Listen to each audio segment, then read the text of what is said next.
Oke, anak-anak semuanya, kita, kita akan melanjutkan ke part yang kedua. Kalau sudah melanjutkan part yang ke satu, biar sudah bisa istirahat dulu, biar bisa refresh sambil minum air dan sebagainya. Kita lanjutkan ke part yang kedua, pembahasan soal-soal tryout yang ke-8 SMP Seram Sabilah Malang. Oke, next.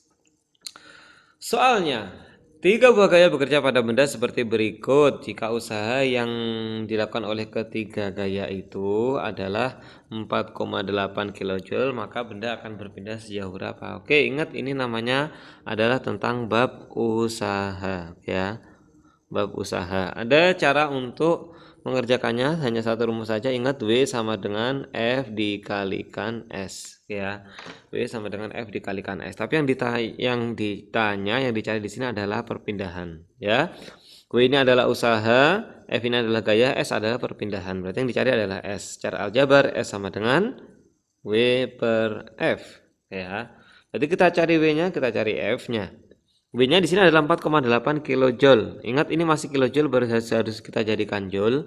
Kalau 4,8 kilojoule biar bisa jadi joule dikalikan 1000. Jadilah 4800 joule.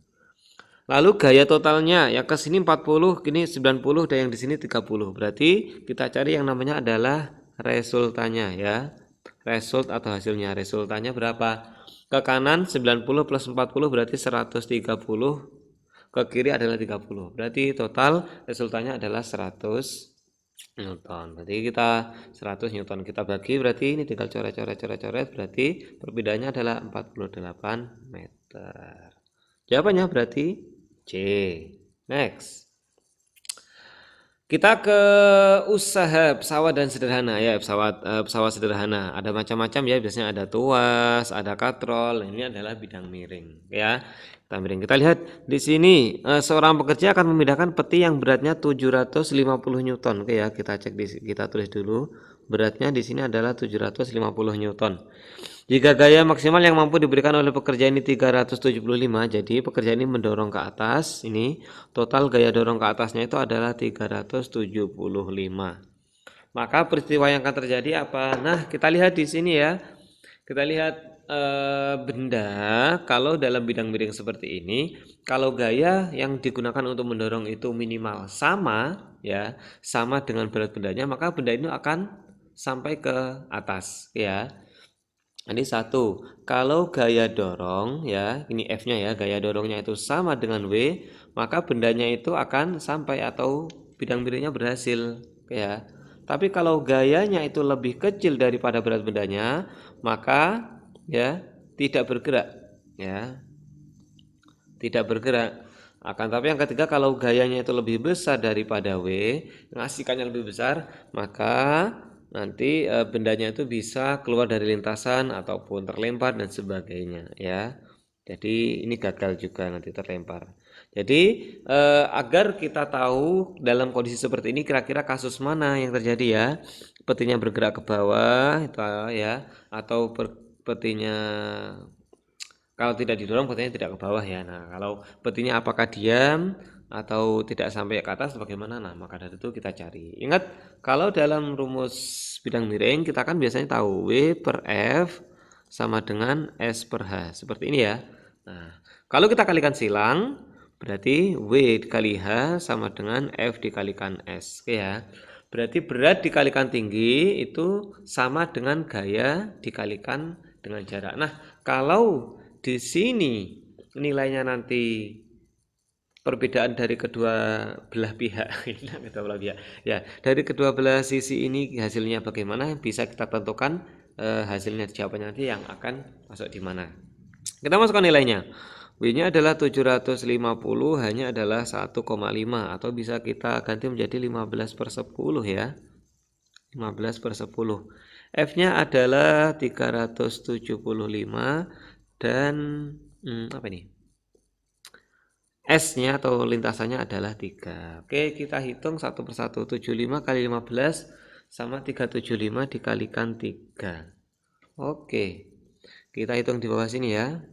Nanti hasilnya kita taruh di atas sini. Kita hitung satu persatu. 75 dikalikan 15. 5 kalikan 5, 2. 7 kali 5, 35, 37. 5 kali 1 5, 7 kali 7 7. 7 kali 1 7. 5 12 1 7 10 1 1 25. Kelihatan enggak? 1 1 25. Sekarang kita hitung 375 kalikan 3. 5 kali 3 15 1, 7 kali 3 1 2. 2 berarti 2. 3 kali 3 9 10 11 1 1 2 5. Oke, ternyata gayanya sama ya. Gaya angkat itu sama nilainya dengan gaya berat benda, sehingga sesuai dengan yang saya sampaikan tadi, kalau gayanya sama dengan berat benda, maka benda akan bisa bergerak ke atas sampai ke puncak. Nah, atau bidang miringnya berhasil. So, jawabannya adalah bergerak ke atas dan berhasil sampai di atas truk. Jawabannya adalah B. Oke ya. Next. Termometer X menunjukkan angka 0 derajat X ketika dicelupkan ke dalam es yang melebur. Oke, berarti ini ada salah satu termometer sendiri ya. Dia membuat skala yang namanya adalah skala skala derajat X gitu ya, skala derajat X. Di mana nilai bawahnya adalah 0 dan saat dicelupkan ke air mendidih ya 50 derajat X gitu ya. Ini 0 derajat X, ini 50 derajat X. Berarti titik tetap bawahnya adalah 0, titik tetap atasnya adalah 50. Nah, kalau dirubah ke Fahrenheit berarti berapa? Ingat kalau Fahrenheit itu adalah ya 32 sama 212. Gini ya. Kalau Fahrenheit itu nilai tetapannya ini. Nah, kalau di termometer ini menunjukkan 25 ya. 25, maka di Fahrenheit ini akan menunjukkan berapa gitu ya. Nah, ini berarti ini caranya kita harus menggunakan rumus konversi suhu yang secara universal, yakni suhu dikurangi titik tetap bawah, titik tetap atas dikurangi titik tetap bawah. Kita masukkan nilainya langsung ya. Oke, 25 dikurangi 0 per 50 dikurangi 0 sama dengan ya, Fahrenheitnya 212 dikurangi 32. Oh sorry, ini adalah suhunya ya. Suhu yang kita cari F nya sama dengan 32 dikurangi 212 dikurangi 32. Oke ya. 25 kalau dikurangi 0 kan sama, 50 dikurangi 0 sama. 25 per 50 ini bisa kita ganti 1 per 2. Gini saja ya. Oke, 1 per 2 berarti 1 per 2 sama dengan F min 32 per 212 dikurangi 32 180 ya. Kita kalikan silang. 180 dikalikan 1 sama dengan F min 32, ini tetap jadi satu tempat dikalikan 2. Ini tetap 180, berarti langsung kita pindah ya. F min 32 nya saya pindah ke ruas kiri, nggak usah bingung ya. F min 32 ya dikalikan 2 sama dengan 180. Berarti F min 32 sama dengan 180 dibagi 2. Jadi F min 32 sama dengan berapa nih? 90 gitu ya. Karena min 32-nya di sini, maka min 32-nya kita pindah ke ruas kanan gitu ya. Berarti jadi F sama dengan 90, min 32 pindah ke ruas kanan jadi tambah 32. F sama dengan 90 tambah 32 122 derajat Fahrenheit. Jawabannya berarti C. Next. Perhatikan bagian berikut ini fase perubahan zat yang menyerap kalor. Oke, menyerap kalor kita bahas dulu kalau gitu ya. Mana yang menyerap kalor dan yang ada juga yang melepas kalor. Oke, melepas kalor. Oke, kalau melepas biar asik itu dikasih warna itu ya. Ini penghapusnya mana sih? Eraser. Oh ini. Set. Oke. Kalau yang melepas gini. Kenapa saya kasih warna biru? Oke, menyerap kalor itu seolah-olah adalah benda yang panas ya. Kalau kalor itu kan adalah energi kalor, energi yang membuat benda menjadi semakin panas. Nah, jadi kalau semakin diserap, bendanya akan semakin panas. Perubahan zat apa saja yang semakin panas? Menguap ya, oke. Lalu setelah menguap ada menyublim ya, dari padat menjadi gas. Lalu ada juga yang terakhir mencair. Ini adalah perubahan-perubahan zat yang menyerap kalor. Dan yang melepas kalor ya, berarti ada yang kebalikannya. Berarti mengembun dari gas menjadi cair. Lalu ada membeku dan yang terakhir mengkristal. tal, oke ya. Berarti itu yang melepas kalor. Sekarang kita cek di sini untuk benda-benda yang dari atas ini. Melebur itu dari padat menjadi cair. Berarti otomatis yang atas ini adalah gas. Oke. Yang menyerap kalor berarti yang menguap dulu. Menguap itu adalah dari cair menjadi gas. Cair menjadi gas berarti nomor 3. Lalu yang menyublim itu dari gas menjadi padat. Kebalikannya. Dari padat menjadi gas berarti nomor 1. Oke. Lalu yang terakhir mencair atau melebur. Ya ini berarti tidak ada ya, berarti tinggal 1 sama 3. Jawabannya berarti A. Seperti itu ya, semoga paham. Next. 2 buah balok terbuat dari bahan kayu dan besi mempunyai ukuran sisi alas seperti ini. Oke ya, 54 54. Nah, luas alasnya berarti sama ya, luas alasnya di sana sama-sama 5 sama 4. Panjangnya 5, ininya 4. Jika massa balok kayu dan besi sama, berarti ini massanya sama, M-nya ini sama dengan M-nya ini. Dan kedua balok diletakkan di atas meja, maka pernyataan yang benar mengenai kedua balok tersebut adalah oke, ini berarti tentang tekanan ya. Ini tentang tekanan pada zat padat. Kalau tekanan pada zat padat kita tahu ya, rumusnya tekanan adalah P sama dengan F per A. Ya. F itu adalah gaya tekannya ya, gaya yang menekan dibagi luas alas. Nah, di sini luas alasnya dua-duanya memiliki luas alas yang sama, 5 kali 4 atau kalau kita hitung adalah 20 cm persegi ya. Berarti dua benda ini sama-sama memiliki luas alas 20 cm persegi, berarti A-nya sama. Sekarang kita cari F-nya. Rumus F itu bagaimana?